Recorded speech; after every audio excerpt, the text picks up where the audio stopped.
Hey guys, how's it going? Today I'm going to share with you 5 in-game settings I believe you should turn on before you even set foot in Sanctuary. And these are ones that I think are extremely important to enable in the options menu. The first one for me is actually right here in the graphics setting. You go to options, you go to graphics, and it's going to be here on cursor scale. There's small, medium, and large. I, for one, like large, and we're going to show you right now. See how small my cursor is? This is on small. I always use large. I'm going to tell you, after using this, even though it doesn't look as clean, it looks kind of like huge and obnoxious. I'll tell you right now, there's so many times where you're in a battle and there's just numbers flying everywhere, effects all over the place, and you just lose your cursor and you have no idea where it went, and you're just trying to find it all over the screen. I'll tell you right now, a large cursor, you can find it so much faster, and it's a lifesaver in this game. The next one, I want to show you the next option, is under gameplay. I'm going to show you right now. So first off, let's just take a look at my weapon here, and we're going to compare it with one of these wands in my chest. So we have a wand on the left and a wand on the right, and you can tell on the wand on the left, all it shows is I have minus 97 DPS on the wand on the left. That's all it's showing right now. This behavior is by default. If I go to options, then gameplay, and I turn on advanced tooltip compare, that's the first part of this.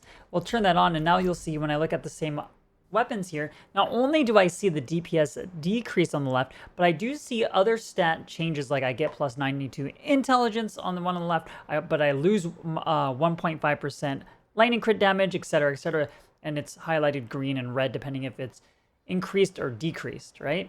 Now, the other thing you want to do is go back to options gameplay and turn on advanced tooltip information.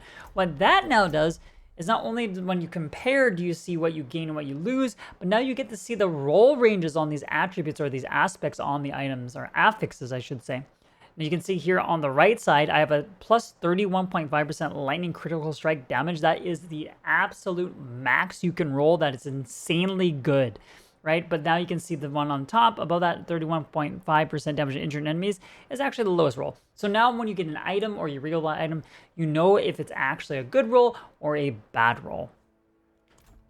Now, one of the other options that I think is very good is more of an accessibility option, but it's not under accessibility, it's actually under gameplay. If you go all the way down to highlights, if you have issues or trouble finding your character, you can turn on this display player highlight. If you turn this on, you can tell now that I'm going to be glowing green.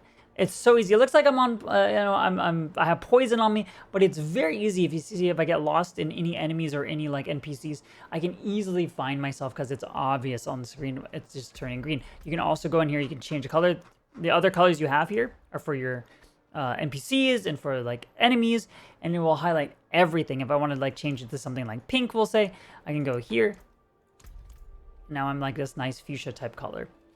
It really does help for people who lose their character. I don't use it, but I've seen a lot of people use it. And for those people, you might find it very helpful if you can't find your character a lot of times in the fray. And the last one, which is kind of a bonus feature, I'm going to tell you right now, I turned this on right away because I had issues in the beta. And the one thing is under graphics, and it's limit cutscene FPS. This is turned on by default, so it limits your cutscenes to 30 FPS. And I'll tell you, so many times I watched a cutscene and the immersion was terrible because it was like, it seemed laggy and rigid because I run a 144 hertz monitor, refresh rate monitor, and I get about 144 hertz. So the thing is, when I go in the cutscenes, if they're not at least 60 FPS for me, they just look terrible. And I'll be honest, the cutscenes in Diablo IV are immaculate. They are amazing. They are one of the best parts of this game, I'm not gonna lie. I love Blizzard's cutscenes all the time. And if you have this limit cutscene FPS on, I don't know why they're doing this, but it's a disservice to the game. They should turn that on by default. I know why they do it, but guys, please just tick that one off and just watch the cutscenes in its full glory. That's pretty much it, guys. I hope you liked the video. If there's any options that you guys think that you should have to turn on, which ones are the ones that you guys use, leave them in the comments below. And just remember, someone out there loves you. I'll see you guys later.